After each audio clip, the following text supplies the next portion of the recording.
Hi, and thanks for joining me today. In this video, I'm going to show you how to create a flip card using just any shape die that you have.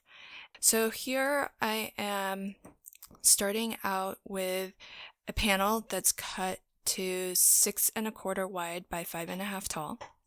And from the right edge, I'm going to mark the 3" and the 4". And I'm going to just draw a line straight down.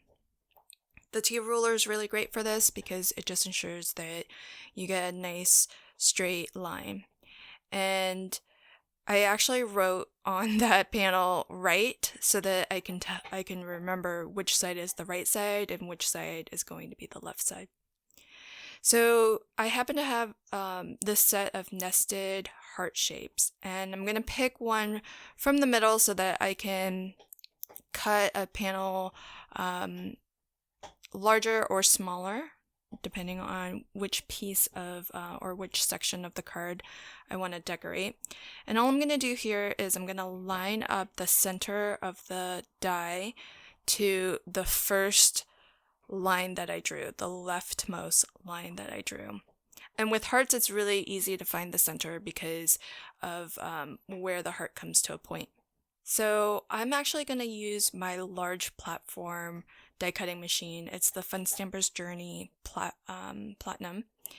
And I really prefer using the large platform for partial die cutting because you just have a lot more room to kind of angle and position both your card stock as well as your cutting plate. And as you can see here, I'm actually using a standard size cutting plate because it's smaller than the platform itself and I can more easily position it where I need.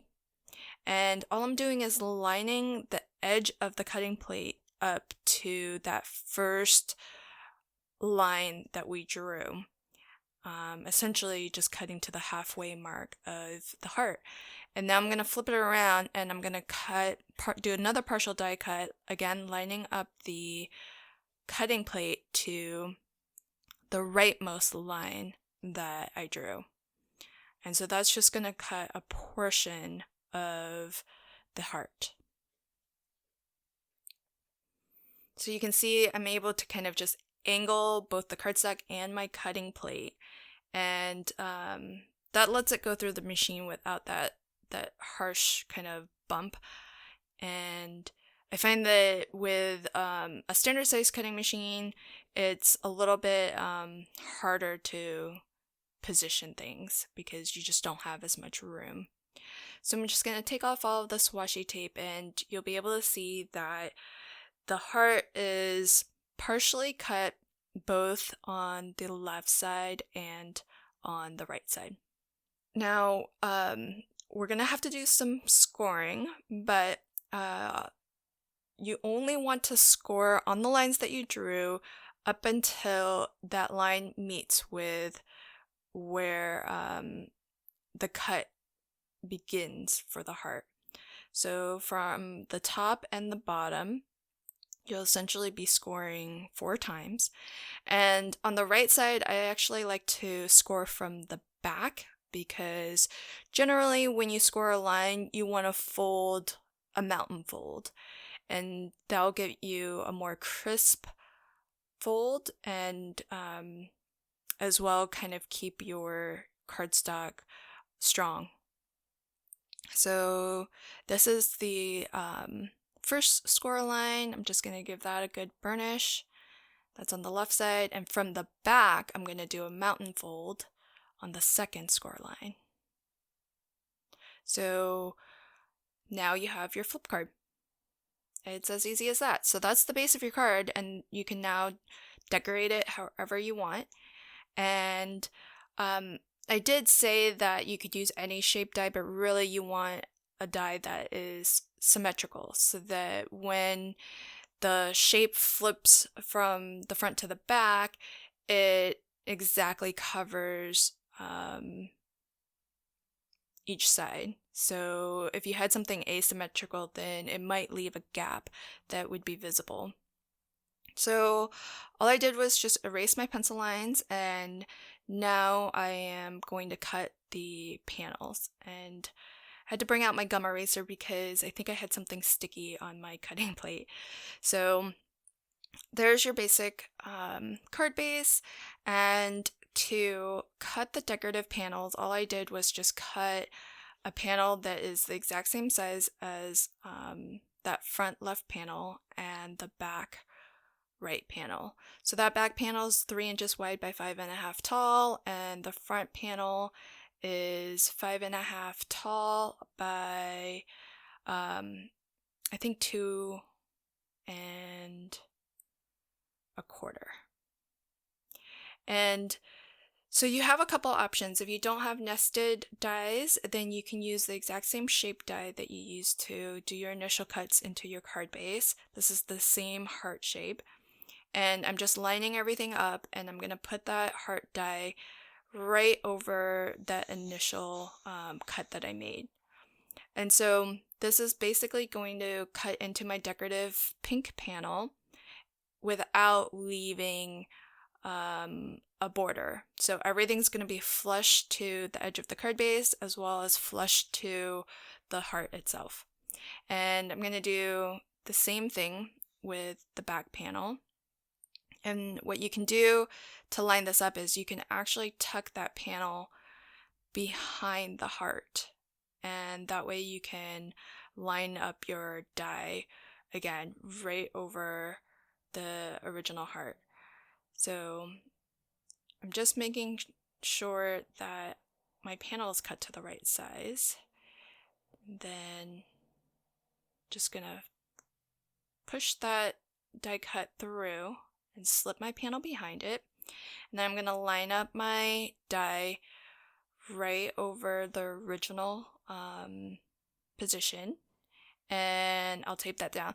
And so you notice that I haven't die cut the left side, the left panel yet, because all of this can go through in one pass.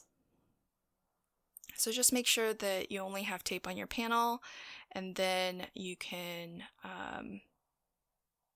put some more tape on there, and then run both panels through your die cutting machine at the same time. Okay, so I'm gonna use my Cuttlebug, and it's just a little bit more convenient to move this one around because it's lighter. And then I'm gonna run both of these panels through. Okay, so while I've got my die cutting machine out, I'm gonna cut out a couple more pieces. So one thing to keep in mind is if your cutting plates are anything like mine and they have a lot of scratches and cuts in them, you might some of those scratches might get impressed into your cardstock. And because the heart section actually flips from front to back, you can actually see both sides of the heart, and on the back side you will see the scratches.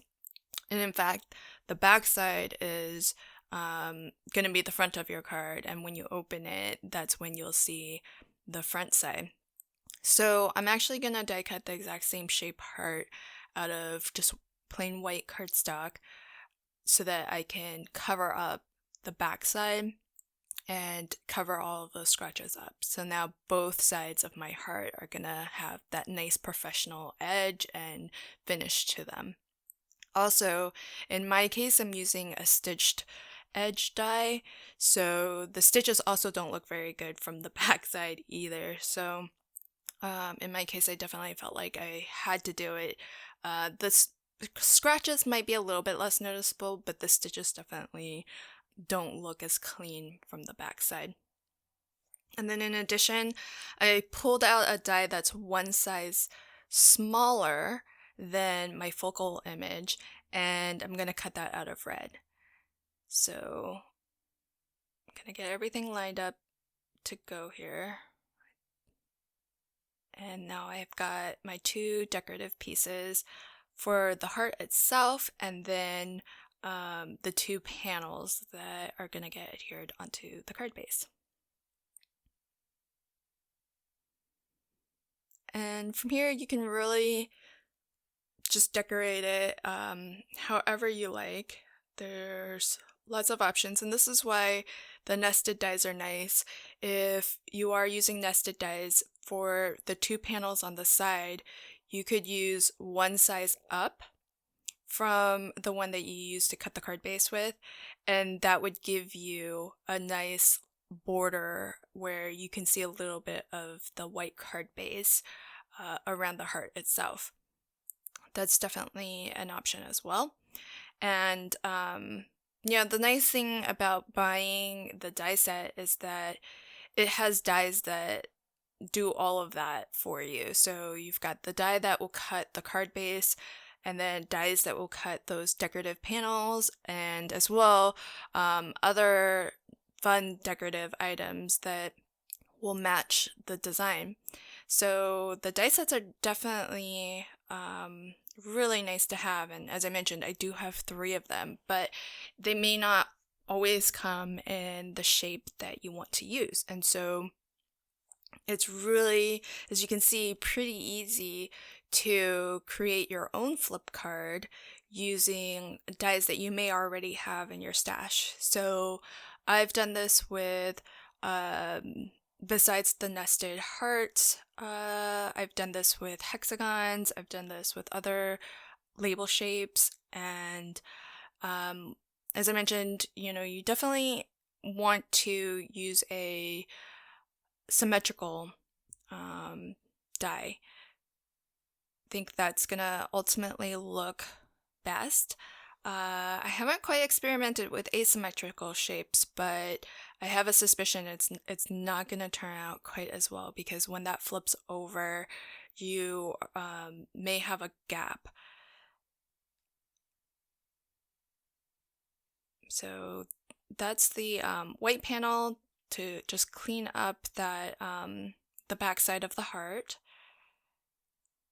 And then here is the smaller heart that I die cut. And so you can see how, because the heart itself has a little bit of a border around it, then I didn't really need to put a border on the surrounding panels. So you can really have a lot of different options for how you decorate this. And I'm just gonna quickly do some embossing on this panel with some Versamark,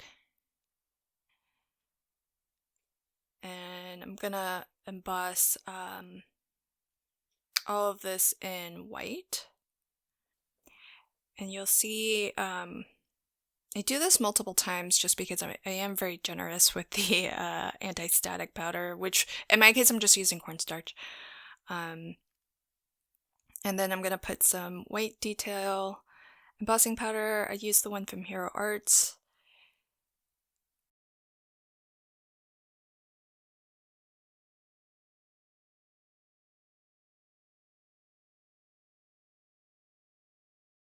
And I am actually just going to spruce this up just a little bit. A lot of times I don't like to just leave plain solid cardstock solid, so I have this little set of, I don't even know where these stamps came from, but they're just little sparkles, stars, and so I'm gonna stamp around the sentiment with Versamark, and all that's gonna do is darken the red cardstock. And I'm using a scratch sheet of paper just so that I don't stamp right over my sentiment, which I actually don't think would have been a problem if I did. It's not going to really affect that embossed portion because it's already been embossed, so you can just wipe that away. But I'm gonna let it dry like that, and I'm not gonna emboss it or anything, so it just has this very subtle background design to it that makes it a little bit more interesting than just being a solid piece of red cardstock.